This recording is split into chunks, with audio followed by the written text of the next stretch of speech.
اعوذ باللہ من الشیطان الرجیم بسم اللہ الرحمن الرحیم سورہ صافات کی چند آیتیں پڑھ رہا ہوں۔ وَأَقْبَلَ بَعْضُهُمْ عَلَى بَعْضٍ يَتَسَاءَلُونَ، اور وہ ایک دوسرے کی طرف متوجہ ہو کر سوال و جواب کریں گے۔ قالوا انکم کنتم تأتوننا عن الیمین، کہیں گے تم ہمارے پاس دائیں طرف سے آتے تھے۔ قالوا بل لم تکونوا مؤمنین، وہ جواب دیں گے بلکہ تم خود ایمان لانے والے نہیں تھے۔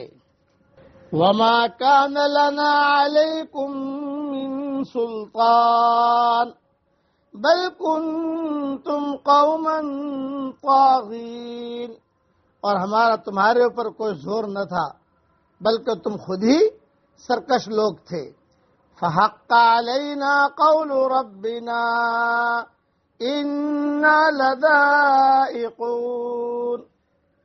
پس ہم سب پر ہمارے رب کی بات پوری ہو کر رہی، ہم کو اس کا مزہ چکھنا ہی ہے۔ فَأَغْوَيْنَاكُمْ إِنَّا كُنَّا غَاوِينَ، ہم نے تم کو گمراہ کیا، ہم خود بھی گمراہ تھے۔ فَإِنَّهُمْ يَوْمَئِذٍ فِي الْعَذَابِ مُشْتَرِكُونَ، پس وہ سب اس دن عذاب میں شریک ہوں گے۔ اِنَّا كَذَلِكَ نَفْعَلُ بِالْمُجْرِمِينَ، ہم مجرموں کے ساتھ ایسا ہی کرتے ہیں۔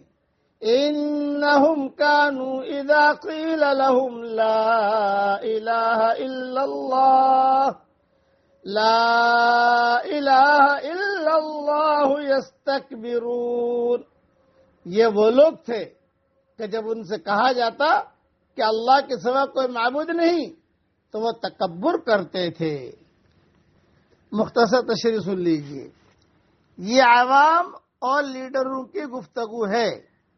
بے دین عوام، بے دین لیڈر، قیامت میں عوام اپنی بربادی کی ذمہ داری اپنے گمراہ لیڈروں پر ڈالیں گے اور کہیں گے کہ آپ لوگوں نے ہمیں طرح طرح سے بہکایا۔ لیڈر کہیں گے تمہارا یہ الزام غلط ہے، کوئی بہکانے والا کسی کو نہیں بہکاتا، تم لوگوں کے اندر خود سرکشی کا مزاج تھا، ہماری بات تم کو اپنے مزاج کے موافق نظر آئی اس لیے تم نے اس کو مان لیا، تم نے حقیقتاً اپنی خواہشات کا ساتھ دیا، نہ کہ ہمارا۔ دونوں کا جرم ایک ہے۔ حقیقت یہ ہے قیامت میں لیڈر اور بے دین پیر، آج کل بے دین لیڈر بھی بہت ہیں اور بے دین پیر بھی بہت ہیں، اور سب نے جو ہے مارکیٹوں میں اپنی دکانیں کھول دی ہیں صرف رقم جمع کرنے کے لیے، پیسے جمع کرنے کے لیے، گدیاں جمع کرنے کے لیے۔ حشر کے میدان میں یہ سارے کے سارے آپس میں ایک دوسرے سے لڑیں گے۔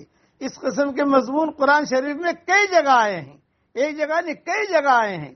حقیقت یہ ہے قیامت میں بے دین لیڈر اور بے دین پیر دونوں ایک ہی مشترک انجام سے دو چار ہوں گے۔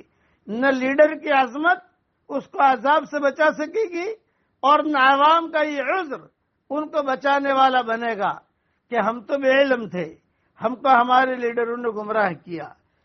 اس لیے لیڈر پکڑو تو اچھے پکڑو اور پیر پکڑو تو اچھے پکڑو۔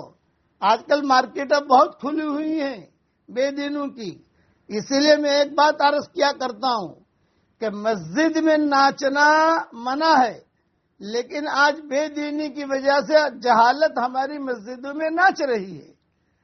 گھروں میں ناچنا منع ہے لیکن بے دینی کی وجہ سے، جہالت کی وجہ سے جہالت ہمارے گھروں میں ناچ رہی ہے، ہمارے کاروباروں میں جہالت ناچ رہی ہے، ہماری دینی اداروں میں بھی جہالت جو ہے وہ ناچ رہی ہے لکھا ہوا دینی ادارہ، لیکن چونکہ تربیت نہیں ہے اس لیے جہالت کی طرف قوم جو ہے کافی تیزی کے ساتھ دوڑی جا رہی ہے۔